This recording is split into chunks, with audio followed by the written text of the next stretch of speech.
Imagine standing in the center of a vast, empty cathedral at midnight. There are no candles, no choir, and no congregation. There is only the cold, hard stone beneath your feet and the immense, hollow space above you. When you whisper, the sound travels upward, hitting the distant arches and returning to you as a distorted echo. This is the physical sensation of loneliness. It is not merely the absence of people. It is the presence of a void that seems to swallow your very identity. Most people spend their lives running from this cathedral. They fill the silence with the noise of digital notifications, the comfort of shallow crowds, and the constant hum of distraction. They fear that if they stop moving, the void will consume them. But what if the void is not an enemy? What if loneliness is actually the blueprint for your greatest strength? There is a story of a woman named Clara who lived in the heart of a bustling city. Her life was a frantic construction of busy. She was always surrounded by colleagues, friends, and the endless chatter of social media. Yet every night when the lights went out, she felt a terrifying hollowness in her chest. It felt like her soul was a crumbling building with nothing holding it up. Then, a sudden series of losses stripped everything away. She lost her job. A long-term relationship ended, and she found herself in a small, quiet apartment on the edge of the city. For the first time in her life, she was truly alone. The silence was not a friend. It felt like a predator. She felt as though she was disappearing into the shadows of her own room. In her desperation, Clara visited an old man who was known for living in total solitude on the coast.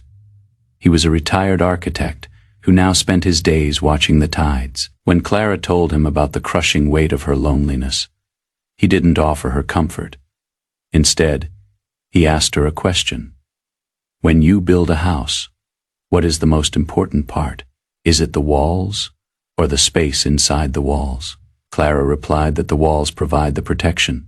The old man shook his head. Without the empty space inside, the walls are just a pile of bricks. The space is where life happens. Loneliness is that space. You are not empty. You are a structure that has finally been cleared of clutter so that you can see your own foundation. This realization is the beginning of what we call the architecture of loneliness. It requires a radical shift in perspective in the philosophy of Stoicism. There is a concept known as the inner citadel. It is the idea that you can build a fortress within your own mind that no external event can breach. But you cannot build a fortress in a crowded marketplace. You can only build it in the silence of the void.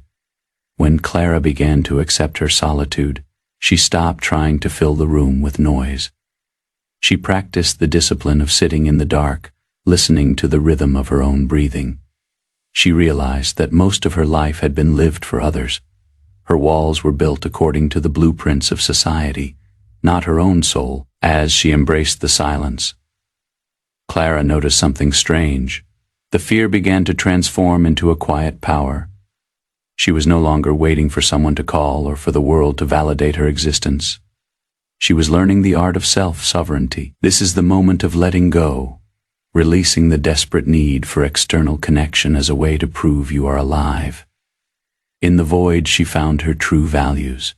She started to draw again, not for an audience, but for the raw joy of creation. She began to walk along the shore, finding that the wind and the waves were more honest companions than the shallow acquaintances she once craved.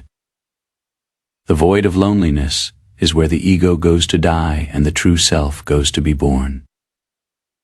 It is a process of Zen integration where you stop fighting the emptiness and start becoming one with it. When you are no longer afraid to be alone, you are no longer a slave to anyone.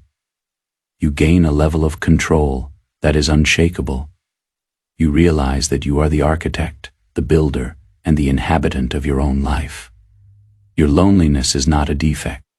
It is the scaffolding of your character. It is the space required for your soul to expand without the interference of the world's expectations.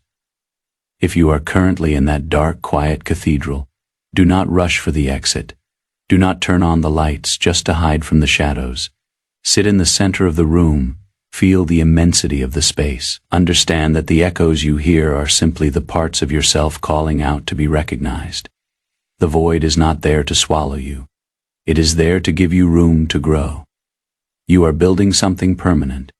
You are constructing a life that is founded on the rock of self-reliance, rather than the sand of social approval. Remember, the strongest structures are those that can stand alone in the storm. The architecture of your soul is being refined in this very moment of solitude. The walls may feel cold, and the space may feel vast, but this is where your true power is forged. You are not lost in the dark. You are discovering the light that only shines when all other lights have been extinguished. Build your strength in the void. Become the master of your own silence.